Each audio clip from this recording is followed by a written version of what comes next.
15 pemain yang bermain di English Premier League dibawa oleh Ronald Koeman. Tidak ada Frimpong, tidak ada Xavi Simons, tapi Ronald Koeman tetap pede membawa Belanda berburu kejayaan di Piala Dunia 2026. Pertanyaannya sekarang, ini strategi jenius dari Koeman atau awal kehancuran Orange? Karena Ronald Koeman bikin keputusan yang mengejutkan dunia. Ya, Frimpong dicoret padahal performanya lagi gila-gilaan. Jadi apa yang sebenarnya direncanakan Koeman untuk Orange? Sobat-sobat Papatola Football, ini adalah ulasan pemanggilan pemain-pemain tim nasional Belanda untuk Piala Dunia 2026 dan jadi akan kita sebutkan juga nanti siapa-siapa pemainnya dan dari klub mana. Dan sebelum kita lanjutkan, jangan lupa kalian untuk like, share, subscribe dan berikan komentar terbaik kalian untuk Papatola Football. Oke sobat, kita lanjutkan. Belanda, siapa yang tidak kenal dengan tim nasional Belanda ya, dengan strategi yang sangat cantiknya ya, apa namanya, total football. Dan tentu banyak fans Belanda, apalagi di Indonesia kan, karena ini adalah timnas pusat katanya. Dan secara resmi mengumumkan 26 pemain yang akan dibawa oleh pelatih Ronald Koeman yang juga merupakan salah satu legenda hidup sepak bola Belanda. Papatola masih terbayang bagaimana dulu Ronald Koeman dengan aksi-aksi memukaunya di Piala Eropa 88 ya. Dan juga kesuksesannya bermain di klub. Dan seperti biasa, setiap daftar skuad Orange diumumkan itu selalu memunculkan dua hal. Pertama, harapan besar ya, big hope bagi para pendukung dan fansnya. Dan satu lagi, perdebatan panjang juga bagi para pendukungnya juga ya. Karena di satu sisi Belanda datang dengan generasi yang sangat matang. Banyak pemain yang sedang berada di level terbaik mereka di klub masing-masing. Tapi di sisi lain ada beberapa keputusan yang mengejutkan yang keluar dari Ronald Koeman. Di mana keputusan ini tentu membuat publik sepak bola bertanya-tanya.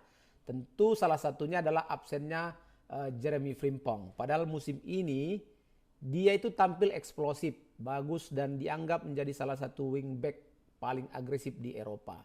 Tapi Koeman punya pertimbangan lain. Dia lebih mempertahankan keseimbangan dan pengalaman.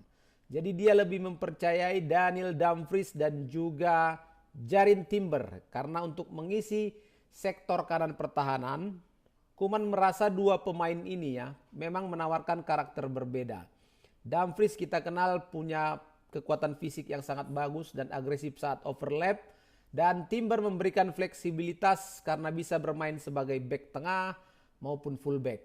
Jadi keputusan ini menunjukkan bahwa Koeman lebih memprioritaskan struktur permainan dibanding sekedar kecepatan atau kreativitas individu. Dan menariknya, skuad Belanda ini didominasi oleh pemain-pemain yang bermain di Premier League. Ada 15 pemain dari 26 yang dibawa. 15 berarti hanya tersisa 9 pemain yang berada di luar English Premier League. Dan kalau kita melihat lini belakang Belanda ini sebenarnya menjadi modal yang sangat luar biasa ya. Merupakan fondasi utama ini bagi timnas Belanda. Karena di sana ada nama yang memang harus kita acungi jempol. Siapa lagi kalau bukan Virgil van Dijk. Dan Van Dijk tetap menjadi pusat kepemimpinan tim. Walaupun dia sudah tidak muda lagi saat ini, tapi sosoknya sosok paling berpengalaman dan tentu saja paling dalam membaca permainan. Dan Ronald Koeman bahkan menjadikan Van Dijk ini sebagai simbol utama generasi Belanda saat ini. Di samping Van Dijk ada juga Nathan Ake, Mickey van de Ven, kemudian ada juga Jorel Hato, serta ada si Jan Paul van Hecke. Nah kombinasi ini menarik sekali sobatku. Karena Belanda punya keseimbangan dan pengalaman dan kecepatan. Di mana Van de Ven misalnya ya. Ini dikenal sebagai salah satu back tercepat di Premier League. Sementara Hato adalah representasi masa depan sepak bola Belanda. Muda, tenang dan modern. Tapi memang harus kita akui juga bahwa absennya Matthijs de Ligt karena cedera ini memang akan sangat bagi tim nasional Belanda ya. Begitu juga Xavi Simons juga nggak bisa dibawa karena memang baru pemulihan cedera. Jadi kehilangan Simons ini sebenarnya cukup besar ya, karena ya pemain yang mampu untuk memberi kreativitas dan juga progresi bola di area menyerang. Ya agak pusing juga lah Ronald Koeman dengan dua nama yang tidak masuk ini. Ada juga siapa ya, Ryan Gravenberch ya, yang musim ini berkembang pesat bersama Liverpool secara fisik dan teknik. Ryan ini memberikan dimensi box to box yang sangat dibutuhkan Belanda. Ada lagi siapa lagi kalau bukan Tihany Reinders, di mana adiknya bermain di Persib Bandung, Eliano, yang baru saja juara kemarin. Ini menjadi salah satu pemain yang menarik perhatian ini karena timnas pusat ini ya tentu akan didukung habis-habisan juga nih banyak fansnya ini ya, terutama fans Reinders. Nah, kalau berbicara peluang ya, Koeman pernah menyampaikan di wawancara bersama FIFA kalau timnas Belanda yang dia asuh saat ini memang bukan favorit utama juara. Tapi dia menyadari bahwa mereka punya kapasitas untuk mengejutkan semua lawan. Ya, yang pasti nanti mereka akan menghadapi Jepang ya di grup. Dan tentu saja ini menjadi pertarungan yang menarik karena dua negara ini akan punya kans untuk menjadi juara atau runner-up grup menurut Papatola ya. Walaupun secara pribadi nih, ini secara pribadi ya, Papatola lebih mengunggulkan Jepang daripada Belanda. Wow, mari kita saksikan nanti. Nah, kalau bicara lini depan, ini mungkin sektor paling menarik untuk kita analisa. Bagaimana Memphis Depay ya, masih dipercaya sebagai pemimpin serangan dan banyak yang sempat ragu memang karena cedera yang dialami Depay musim ini. Tapi Koeman memberi tempat untuk Memphis Depay karena pengalamannya yang sangat penting ya. Jadi bahkan kalau diingat-ingat ya, dihitung-hitung, Memphis masih menjadi salah satu pencetak gol terbanyak sepanjang sejarah Belanda. Kemudian ada juga Cody Gakpo ya, dan ini menjadi senjata utama Belanda dalam transisi menyerang. Karena kita tahu Gakpo punya kemampuan cutting inside yang mematikan dan finishing yang semakin matang. Ada Daniel Malen yang tampil impresif di Serie A bersama AS Roma. Dan Justin Kluivert juga punya cerita emosional ya. Karena dia ini anak legenda Belanda sekaligus mantan timnas pelatih Indonesia, Patrick Kluivert ya. Aduh, tapi ada juga nama yang menarik ya. Jangan lupakan Wout Weghorst ya. Walaupun dia bukan striker utama, tapi si Weghorst ini sering jadi kartu trupnya Koeman. Dan dia bisa untuk mengubah pertandingan lewat duel-duel udara. Pressing dan mentalitasnya sangat oke ya. Jadi bagaimana peluang Belanda nanti di grup yang dihuni oleh Jepang, Swedia, dan Tunisia. Dan kita tahu pasti lawan terberatnya saat ini adalah Jepang dan juga Swedia. Dan Tunisia tentu akan memberikan juga perlawanan kepada Belanda.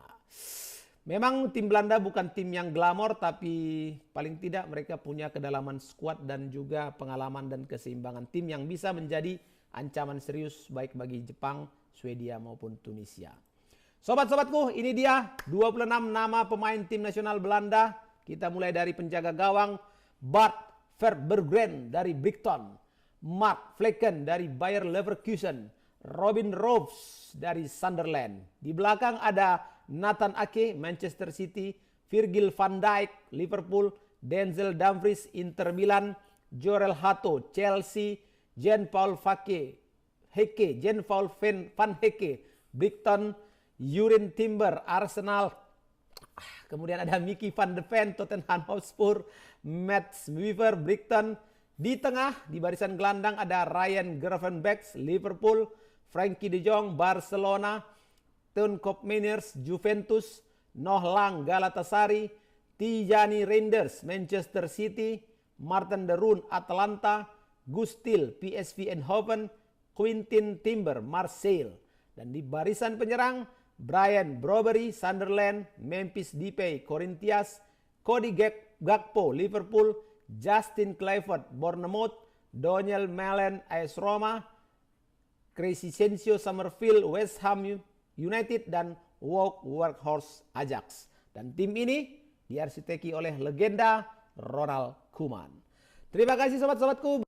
Komentar kalian, apakah Belanda ini bisa sampai perempat final atau semifinal atau final atau juara? Berikan komentar kalian sobat di kolom komentar. Jangan lupa untuk like, share, subscribe, dan berikan komentar-komentar terbaik kalian semua. Assalamualaikum warahmatullahi wabarakatuh.